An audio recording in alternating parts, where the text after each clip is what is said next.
श्री भक्त गोपाल चरवाहे का। पहले ऐसा हुआ करता था कि सबकी गायें जैसे चराए तो सब लोग अन्न आदि जो है उसके घर भिजवा देते थे और गायें छोड़ देते थे। वो ग्वाला ही कहा जाता था। सैकड़ों लोगों की गाय चराता था और उसके घर में अन्न आदि जो आवश्यक सामग्री है भिजवा दी जाती थी। ना तो एक अक्षर वो पढ़ा लिखा था और ना कभी उसने भगवान का नाम या कोई चर्चा सुनी थी। उसके कोई परमार्थ से संबंध ही नहीं था। बस गाय चराते थे, जंगल में रहते थे, पत्नी भोजन पहुंचा देती थी और परिवार चलाने के लिए गांव के लोग दे देते थे अन्न, क्योंकि सबकी गाय चराते थे। ना तो उसको किसी धर्म का ज्ञान था, ना किसी साधना का ज्ञान था। एक दिन देखा जंगल से एक मंडली जा रही संतों के। ओ श्री राम जय राम, श्री राम जय राम, ऐसे कीर्तन। संत जन पहले मंडली बना के चलते थे, तो नाम कीर्तन पद कीर्तन ऐसे। उसको बड़ा आनंद आया। उसको लगा कि इतने झूम झूम कर संत जन गा रहे हैं, किसी से बात नहीं की, पकड़ लिया। अब पूरा तो नहीं, बस उतना राम राम राम राम ऐसे करने लगा। देखो कई बार कहा है, यदि आप बिना गुरु मंत्र के भी नाम जप करेंगे तो नाम जप आपको गुरु तक पहुंचा देगा, क्योंकि गुरु प्रदत्त नाम भगवत साक्षात्कार कराता है। 50 वर्ष की अवस्था लगभग हो गई थी। कभी कोई तीर्थ याटन, धर्म कार्य, शास्त्र स्वाध्याय, सत्संग कुछ नहीं। देखो कृपा, विश्वास। अब वो अलौकिक ढंग से नाम में मिठास लगने लगी उसको, तो जोर जोर से कभी कभी नाच पड़ता, चरवाहा है ना, गाता। तो और जो लोग थे उसका उपहास करते, अरे नरक में भी ठौर नहीं मिलेगी, जिंदगी में कुछ पुण्य नहीं किया, ये ऐसे लोग बहुत उपहास करने वाले। ऐसे करने से क्या मिलेगा, नाम से कुछ हो जाएगा। उसने कहा हमने तो कभी सोचा ही नहीं कि कुछ होगा, हम तो ऐसे ही गा रहे। पर ये लोग उपहास कर रहे हैं, क्या गलत है क्या ऐसा गाना? जब तक दृढ़ ज्ञान नहीं होता तब तक माया फिसला सकती है। उसने कहा कि हम किसी लाभ के लिए, बैकुंठ जाने के लिए या कोई लाभ के लिए नहीं जपते, हमें तो अच्छा लगा, वो गा रहे थे संत जन तो हम गाने लगे। क्या सही में आप लोग समझते हैं कि ये गलत है? उनका तुम मूर्ख हो, तुम्हारी क्या समझ में आए? और उपहास करते उसका। उसके मन में एक बात आई, कोई ये प्रमाण दे दे मुझे, ये जो मैं संतों के मुख से सुना नाम, ये परम सत्य है, ये परम सुखकारी है, और इससे क्या वैकुंठ मिल जाएगा? कोई तो मिले मुझे। और जब किसी के हृदय में ऐसी आकांक्षा होती है तो वही मिल जाते हैं जो सबके हृदय की जानते हैं। एक दिन उसने देखा जब लोग दिल्ली की हंसी मजाक कर रहे थे, उसी समय एक लंगोटी पहने हुए, हाथ में कमंडल और दंड धारण किए हुए कोई वीतराग परमहंस दौड़ा, चरणों में गिर गया। महाराज महाराज, बस एक बात आप बता दीजिए, जो हम राम राम कह रहे हैं, ये लोग उपहास करते हैं, क्या इससे हमारा कल्याण हो जाएगा, वैकुंठ मिल जाएगा? तो उन्होंने कहा बेटा, ये बहुत मंगलमय भगवान का नाम है, पर हमें लगता है कि तुम्हें गुरुदेव की आवश्यकता है। यदि तुम गुरु कृपा पात्र बन जाओ तो इन उपहास करने वालों की बातें तुम्हारे मन में नहीं लगेंगी और निश्चित तुम्हें भगवत साक्षात्कार हो जाएगा। तो पैर पकड़ लिया और कहा महाराज आप ही गुरु बन जाओ ना हमारे, आप ही हमें मंत्र दे दो। तो उन्होंने कहा हम तो तीर्थ यात्रा में हैं, ऐसा हम नहीं कर सकते, पर यदि तुम भगवान से प्रार्थना करोगे तो तुम्हारे कल्याण के लिए सदगुरु प्राप्त हो जाएगा। इसलिए जैसे कोई पूछते हैं किसको सदगुरु बनाऊं, तुम कहते किसी को नहीं, पहले भगवान को मानो, श्री हरि को, जगत गुरु श्री कृष्ण को, फिर उनसे प्रार्थना करो कि यदि आप आवश्यक समझते हो कि सदगुरु के रूप में आप आकर के हमारा कल्याण करेंगे तो मुझे पहुंचा दो, या आप स्वयं आ जाओ। मैं नहीं खोज कर पाऊंगा, मेरी वो दृष्टि नहीं है कि मैं किसी महापुरुष को पहचान सकूं। मैं तुमसे सत्य कहता हूं, सदगुरु की जो शरण में हो गया तो उसके जीवन नौका की डांट सदगुरु अपने हाथ में ले लेते हैं। फिर उसको कोई भय, कोई उपहास, कोई लज्जा नहीं सताती। वो सुख पूर्वक इस दुखद अपार संसार समुद्र से पार हो जाता है। पर बेटा, तेरे ऊपर भगवान की बड़ी कृपा है, क्योंकि तू संतों को मानता है। तू मेरी बात पर विश्वास कर ले, अंदर से तू एकांत में रो, तुझे सदगुरु मिल जाएंगे। अब ऐसा कहकर वो अपने राह में चले तीर्थ यात्रा के लिए। अब वो खोजता, एकांत में बैठकर देखता, कभी कभी वो पेड़ पे चढ़ जाता कि कोई संत तो नहीं आ रहे हैं। अब उसके लिए वहां भोजन पहुंच जाता, पाता, गाय देखता और बस खोज करता कि सदगुरु आ जाए, सदगुरु आ जाए। बहुत समय व्यतीत हुआ, पर उसका विश्वास नहीं टूटा कि संत ने कहा था कि तुम भावना करो कि सदगुरु आ जाएंगे। भगवान सदगुरु बन करके आ गए, वही है सदगुरु। देखा सामने से बड़े तेजस्वी महात्मा बड़े तीव्र गति से आ रहे हैं। वो दौड़ा, गुरुदेव गुरुदेव, चरणों में लौट गया। चरणों में जे ही गिरा तो एक बिजली सी दौड़ी उसके हृदय में। अब बात बन गई, गुरु मिल गए। वो खड़े हो गए, देखते ही सात्विक भाव उत्पन्न हो रहा है, आंसू निकलने लगे। देखते ही मन में आया कि जो संत कह रहे थे सदगुरु मिल जाएंगे, यही हमारे सदगुरु हैं। हृदय में उत्साह, आतुर आवाज, प्रभु मुझे भवसागर से पार करने वाला गुरु मंत्र दे दो। ऐसे थोड़ी दीक्षा दी जाती कि गली चलते दी जाए, दूंगा। जा पहले स्नान करके आ, फिर एकांत स्थान में बैठेंगे, फिर तेरे को उपदेश देंगे। बोला, महाराज मैं जंगली आदमी हूं, गाय चराता हूं, हमारा घर बार से कोई आना जाना नहीं, यही भोजन आ जाता है। संत ने कहा, अच्छा स्नान करो। स्नान करके आए, एक पेड़ के नीचे। भाई मैं तुझे कुछ नियम दूंगा, कुछ शर्त। तो अब महाराज गंवार आदमी है, ना हम आपका कोई नियम पालन कर पाएंगे, ना कोई व्रत पालन कर पाएंगे, ना कोई साधना कर पाएंगे। आप देख लो हमारी हालत। 50 साल का हूं, पढ़ा लिखा बिल्कुल नहीं, कोई धर्म कर्म नहीं जानता, गाय चराता हूं। मुझसे बहुत बातें नहीं सदेंगी। अगर एक कोई बात बता दो तो प्रण करता हूं जिंदगी में प्राण त्याग सकता हूं, पर एक बात कोई, एक नियम कोई दे दो।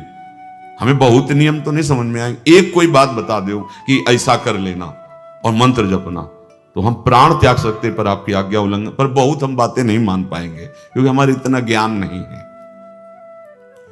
गोपाल के वचन सुन करके बहुत प्रसन्न हुए संत भगवान। एक नियम तुझे देता हूं, हमारे आराध्य देव श्री कृष्ण हैं, गोविंद हैं।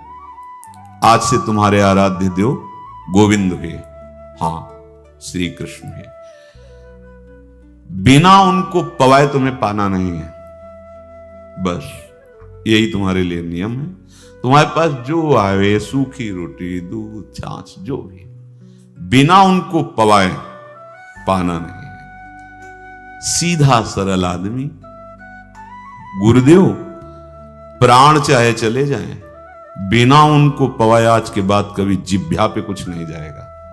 ऐसा गुरुजन आदेश करते हैं वैष्णव मार्ग के पथिकों को कि जल भी बिना अर्पित किए मत पियो। अगर आप बिना अर्पित किए पीते हैं तो आपकी बुद्धि में इष्ट देव के प्रति ममत्व तो नहीं आ पाएगा, नहीं आ पाएगा। अब तो गोपाल नाच पड़ा कि गुरु मिल गए, गुरु मंत्र मिल गए और इष्ट का पहचान मिल गई।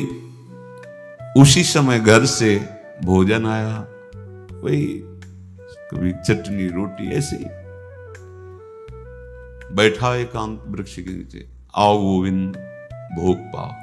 अब गोपाल विचार में लगा कि आ तो रहे हैं ही नहीं, और गुरुजी ने कहा बिना पवाए पाना नहीं। पूरा दिन व्यतीत हो गया। गुरुजी कहते घट घट में विराजमान भगवान है, तो कहीं से भी प्रकट हो सकते हैं। तो अंदर मंत्र जपता हो, कहता आओ भगवान पाव आके नहीं आए। महाराज हमारे गुरुदेव ने आपका ध्यान जो बताया था वैसे ही आओ, आप पाओ आकर के। रात्रि हो गई, देखा पर वो नहीं आए तो भोजन उठाया, गाय को पवा दिया। तो बहुत सी गायें थी, भूखा रह गया। दूसरे दिन फिर भोजन आया, एक पत्ता टोरा, जल से छिड़का पत्ते में और भोजन रखा। भगवान को फिर पुकारा, आओ प्रभु। गुरुदेव ने आज्ञा की, बिना आपको पवाए हम अपनी जबान में नहीं रख सकते। शाम हो गई, रात्रि हो गई, फिर गौ को दे दिया, नहीं पाया।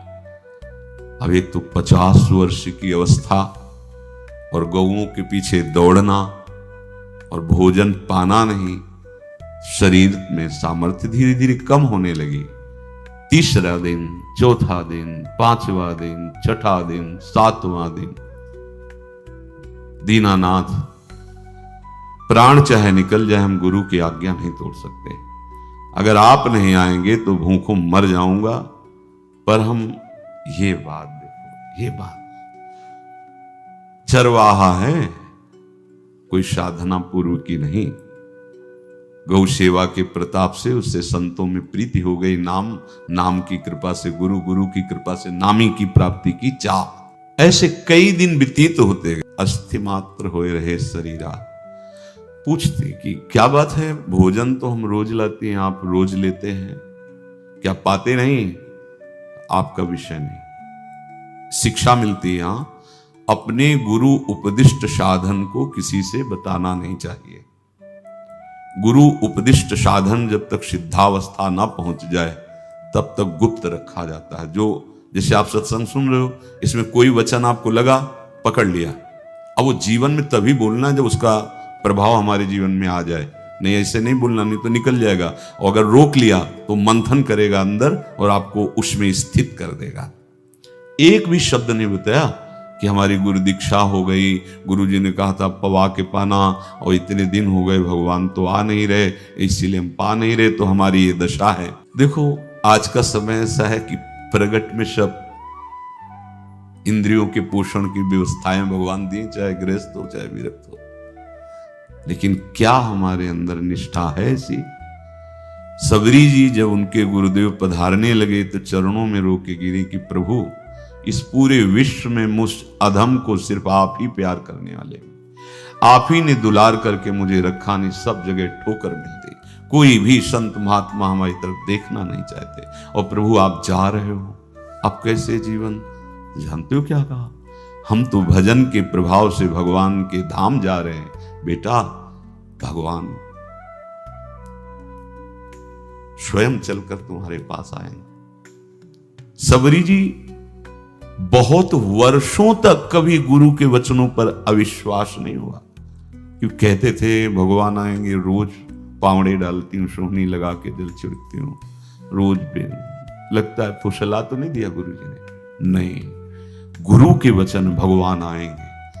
शायद ऐसा वर्णन की शास्त्र हजार वर्ष सोचो जरा, और भगवान आए और सबरी को निहाल किया। ऐसे हो गुरुदेव ने कहा है भगवान आएंगे, जब तक वो ना पाएंगे तब तक हमने कहा है कि और उनका उद्देश्य अलग था कहने का कि आप भगवान को भोग लगा के पाइएगा और भजन कीजिएगा तो मंत्र के प्रभाव से तुम्हारे मानस पटल पर भगवान दिखने लगेंगे। ऐसा होता है। और वो सीधा आदमी सीधा समझा, जब तक भगवान नहीं पाएंगे तब तक हमें नहीं पाना। 18 दिन बीत गए, कुछ न खाना न पीना।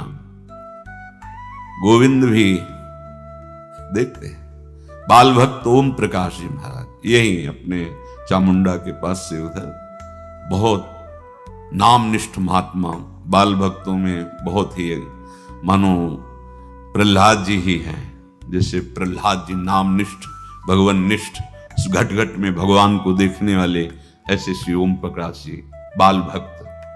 बड़े बड़े महापुरुष गए, हरि बाबा, उड़िया बाबा, सब बस वो यही कहते कि ये श्री कृष्ण का आदेश है।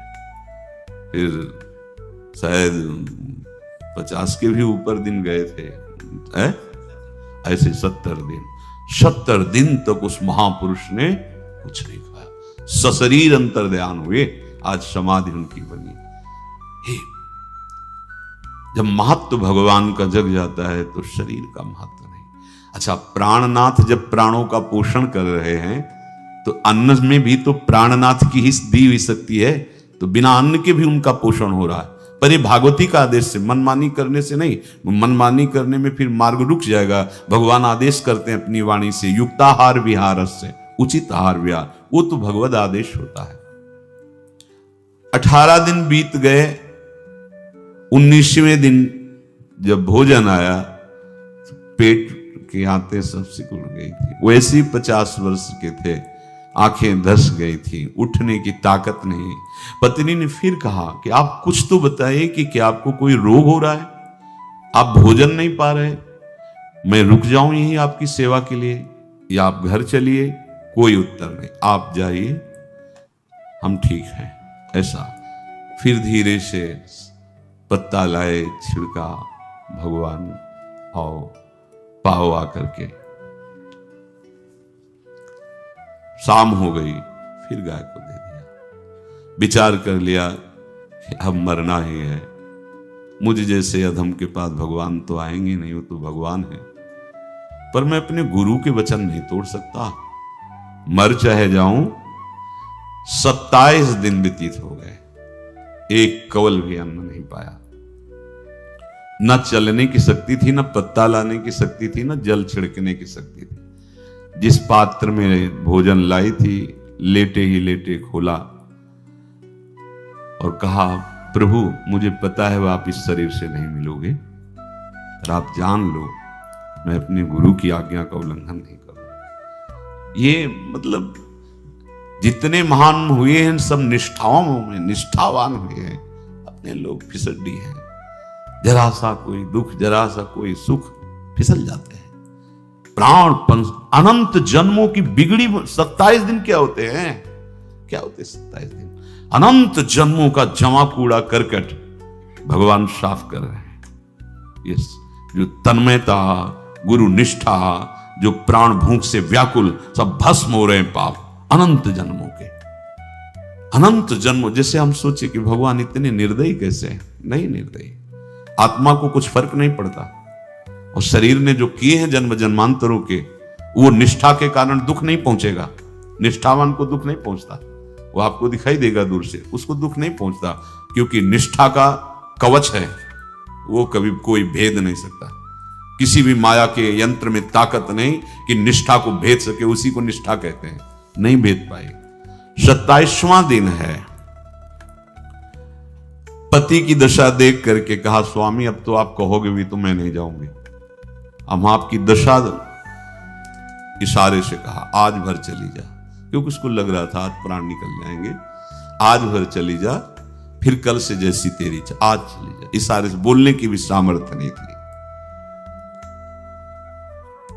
गोपाल के आंसुओं की धारा चल रही, पड़े पड़े धीरे से खोला जो भोग है, और अंतस्थल, आज बोल भी नहीं पा रहे, अंतस्थल से कह रहे, प्रभु अब चाहे आके पालो या लिवा जाके पवा देना, देख लो आप, आखिरी है, आके पालो या लिवा जाना, अपने यहां पवाना, क्योंकि हमारे यहां तो पाए नहीं आप।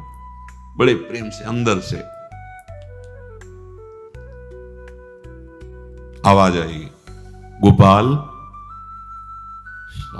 खुली, क्योंकि बोलने की हिम्मत ने, ये अंदर से प्रार्थना की थी, गोपाल वो अमृतमय। गुरुदेव ने कहा था कि उनकी वाणी से अमृत बरसता है। एकदम आंख खुला, देखा वही पीतांबर, वैसे ही मोर मुकुट, वही मुरली, वही करधनी, वैसे नूपुर, वैसे ललित त्रिभंगी।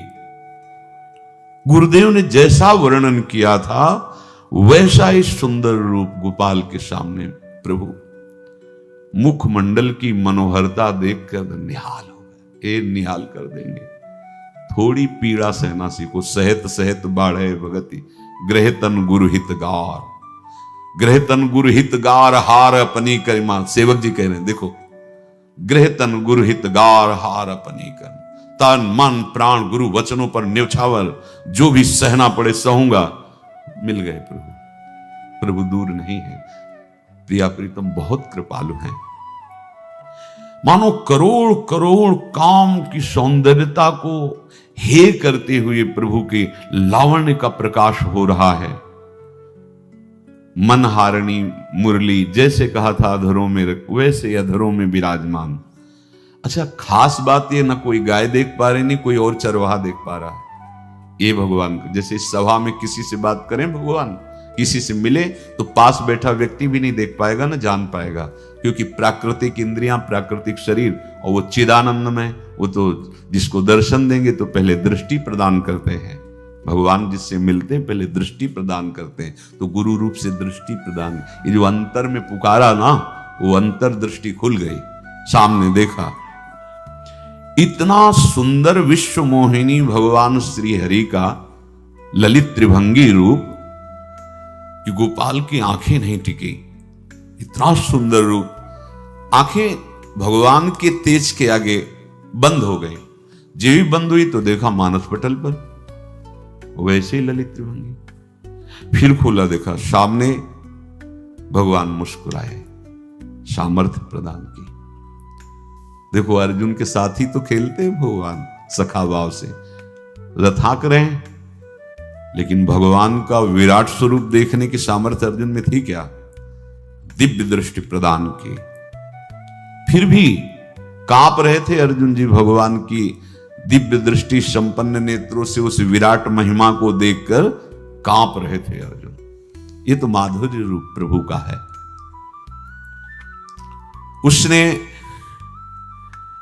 मानो इशारा किया प्रभु को कि हमारी सामर्थ्य में सकिल कर आ जाऊं, नजदीक आप आ जाओ।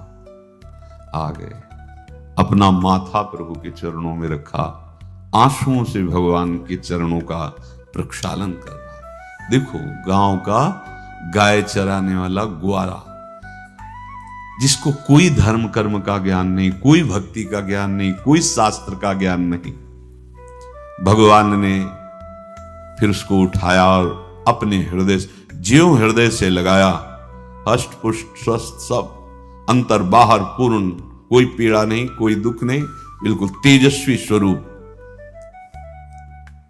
भगवान की स्पर्श की महान सामर्थ्य है। बाली ने बहुत मारा ना सुग्रीव को, तो कर पर शाह सुग्रीव शरीरा, जे इस पर सारी पीड़ा गई। भगवान अमृत सावी है, भगवान दिव्य चिदानंद भाव देने वाले हैं। अब तो सुरमुनि वांछित प्रभु की छाती से लपटा हुआ है। ये ऐसा ना सोचो कि कहानियां हैं, ऐसा ये सत्य विषय आप भी प्राप्त कर सकते हैं। इसी के लिए रोज सत्संग होता है। जो भगवान से लिपट कर छाती में अश्रु की बूंदे, तो भगवान ये था माम प्रपद्यन्ते, भगवान की अश्रु बूंदों से गोपाल का अभिषेक हो रहा है। मानो सुदामा मिलन हो रहा है। जैसे भगवान को दैन्य बहुत प्रिय है। तभी भाई जी महाराज कहते हैं पद में कि बुद्धिहीन बना दो हे भगवान, हमें बुद्धिहीन बना दो। ये जो बहुत बुद्धि चलती है ना, इसके लिए दौड़ भाग है। नहीं, सीधे प्रभु हमारे हैं, हम प्रभु के हैं। नाम जप आश्रय भगवत प्राप्ति निश्चित। भगवान बोले, प्यारे गोपाल अब तू रो मत, देख मैं तेरे प्रेम में पगी हुई ये जो सूखी रोटियां हैं अभी पाता हूं। और भगवान बैठ गए और उसके घर की जो रोटी थी उसे भी। देखो, मुझे त्रिभुवन का कोई भी भोग प्रसन्न नहीं कर सकता गोपाल, मुझे त्रिभुवन का कोई भोग प्रसन्न नहीं कर सकता। इस बात को समझो। जिनको ये भ्रम हो कि हम अधर्म से कमा के 56 भोग लगा के प्रभु को प्रसन्न कर लेंगे, तो ये बात सुनो। कह रहे मुझे त्रिभुवन का कोई भोग प्रसन्न नहीं कर सकता। मैं ऐसे ही अन्न की चाह रखता हूं।